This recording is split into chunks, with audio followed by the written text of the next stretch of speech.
Instead of focusing on winning arguments, we're teaching the basic fundamentals of sales and marketing and how we can use them to win in the world of politics, teaching you how to meet people where they're at on the issues they care about. Welcome to The Brian Nichols Show. Well, happy Monday there, folks. Brian Nichols here on The Brian Nichols Show, and thank you for joining us on, of course, another fun-filled episode. I am, as always, your humble host, and today it's you and me, and we're going to be going back to our sales conversations today, more focused on, this is actually going to be call scripting. So this might be a little different for some of you folks who have never gotten into the world of cold calling or prospecting, but this is great actionable advice, whether you're a sales professional, an entrepreneur, or if you're in the world of politics, you're trying to raise awareness for a specific candidate, whatever it may be, this is going to be a great episode for you. But first, why don't I go ahead and give a shout out to today's sponsor, and that is Young Americans for Liberty. Guys, if you want to go ahead and jump headfirst into the liberty movement and make a real impact, well, I have a great opportunity here for you. Young Americans for Liberty is currently recruiting campaign field staff to help elect pro-liberty candidates across the country as part of Operation Win at the Door. And these principled candidates are dedicated to fighting for gun rights, keeping our troops home, parental rights and education, criminal justice reform, ending our senseless spending, and many other winning liberty policies. And when I say winning, I mean it. Their work speaks for itself. These are the great guys who and gals who have helped pass constitutional carry in Indiana, Texas, and Alabama, fought the lockdowns every step of the way, all while helping make liberty win. So, you want to help make a difference and get liberty candidates elected across the country? Well, hey, maybe you do. And if so, maybe you want to be a part of the fight to actually help make an impact in our insane political climate in 2022. Well, if so, you can join one of these awesome campaigns now through November 8th, gas covered, housing fully provided, and you'll be compensated a total of $2,800 a month for your work on the campaign trail. So, interested? Head to briannicholsshow.com/YAL to apply and make a real change in this country today. That's briannicholsshow.com/YAL. Let's make with Liberty win. One more time, briannicholsshow.com/YAL. All right, folks. So on to today's episode, we're going to talk about scripting and cold calling for scripting. And here's a stat to start things off that just blew me away. The average length of a cold call, and a successful one, that is around 5 minutes. It's actually 5 minutes and 14 seconds, but it's just about 5 minutes. That's it. Now, for a not successful phone call, it's around 3 minutes. But as brief as these encounters are, it's actually the first 3 seconds of the call that matters. Now, for most of you out there doing cold call, even experienced ones out there, the problem isn't the talking about your value, your specific value proposition, or convincing your prospect to, even book a call with you. Instead, it's that initial interaction, that first 3 to 5 seconds where your prospect has determined whether or not they're going to book a call with you.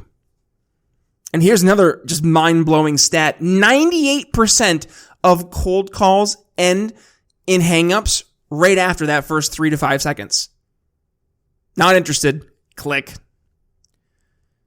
But if you can get your prospects to listen after that initial 3 to 5 seconds there, then you have a chance to, even if it's not a successful booking of an appointment or defining a next step, at least you've established rapport, hopefully, and you've established a task or next step down the road.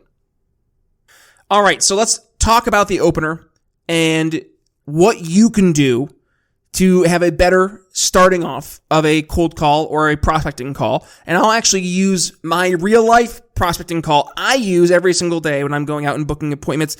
So it works. I know it works because I use it every single day. So starting things off, here's how I kick off a cold call. Now remember, I'm in the world of cybersecurity and telecommunications. So my target market in this case, I'm speaking to CIOs, IT directors, folks in the technology space. So I'd start things off.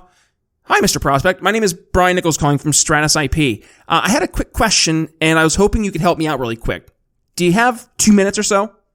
Now, from that point right there, I would say 7 times out of 10, you're going to get a yes in terms of I got a second or 2 minutes in this case. And here's why. First and foremost, what we've done is a pattern interrupt. So most sales reps try to do this weird thing where they come off super cheesy and like over enthusiastic. Now I know my shtick is being super energetic, but that's just who I am. I'm an energetic person.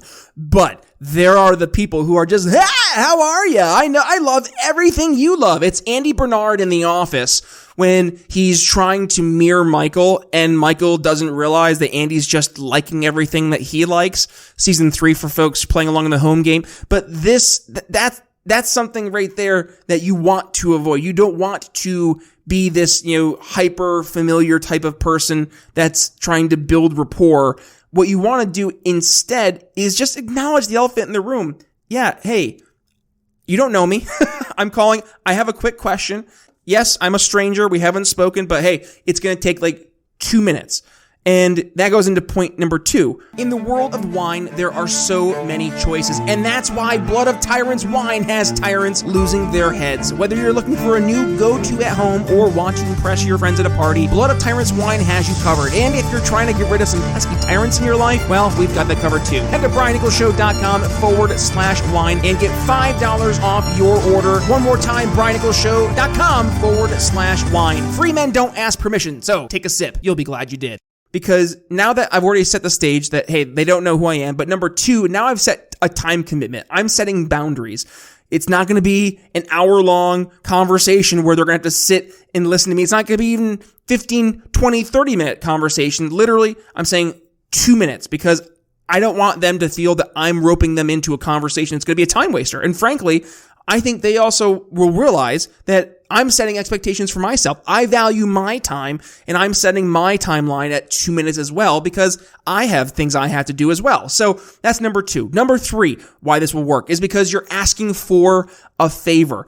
If you're asking people for help, people are naturally, I'll say naturally, most people are naturally going to want to help. Why? Because we're wired to help others. We want to help other people.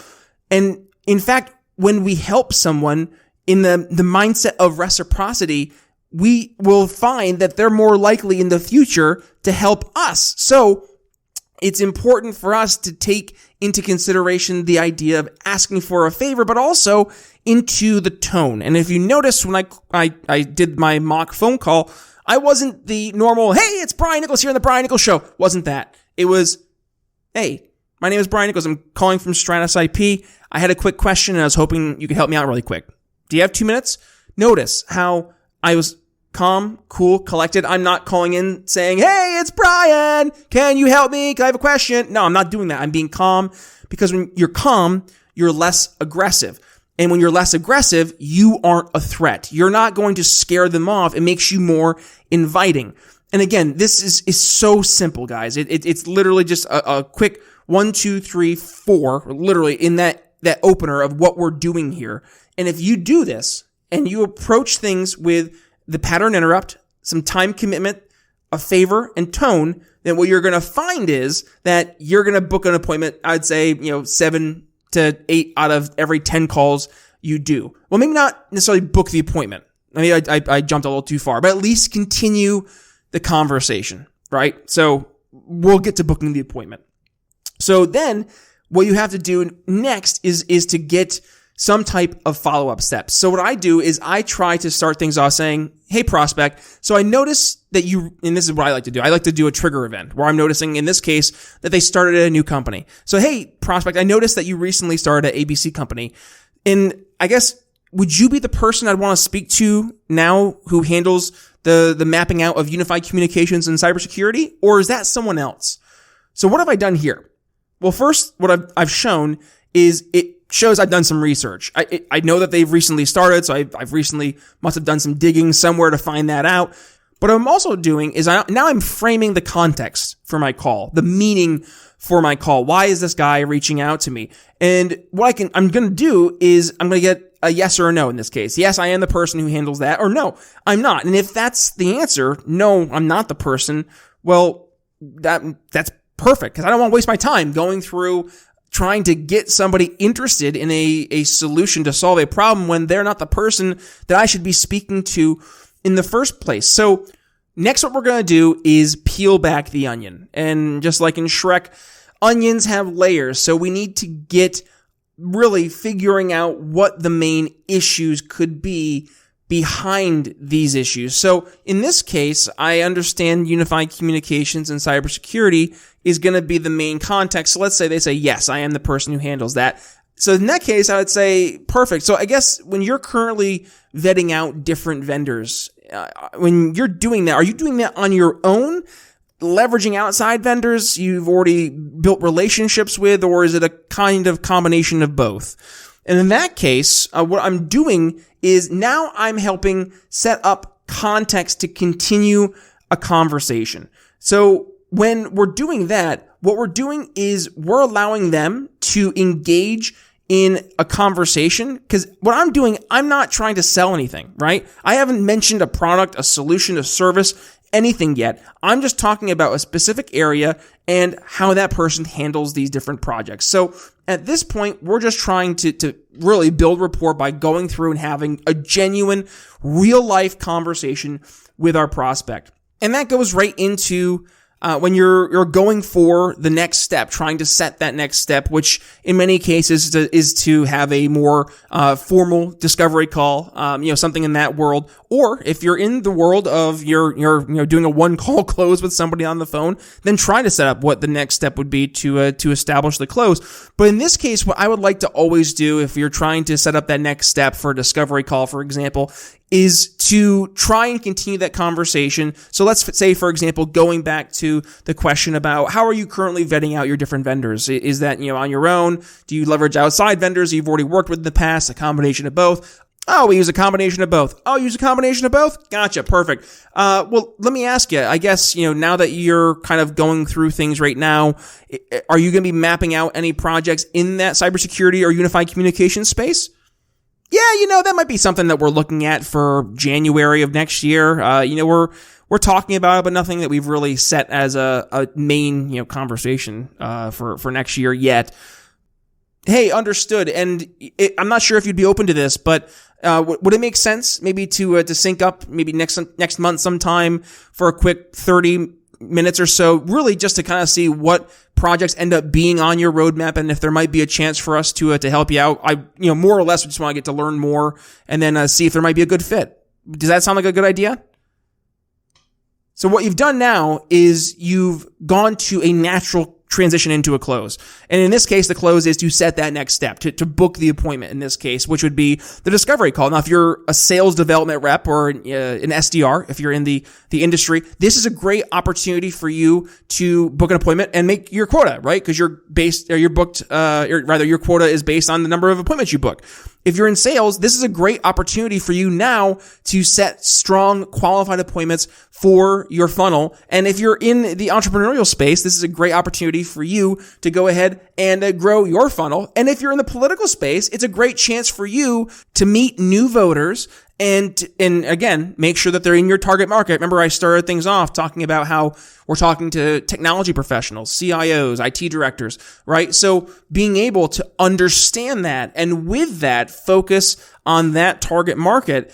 But again, meet those new voters and be able to engage in a different conversation versus what they get all the time, right? They're used to the political ads. They're used to the constant mudslinging.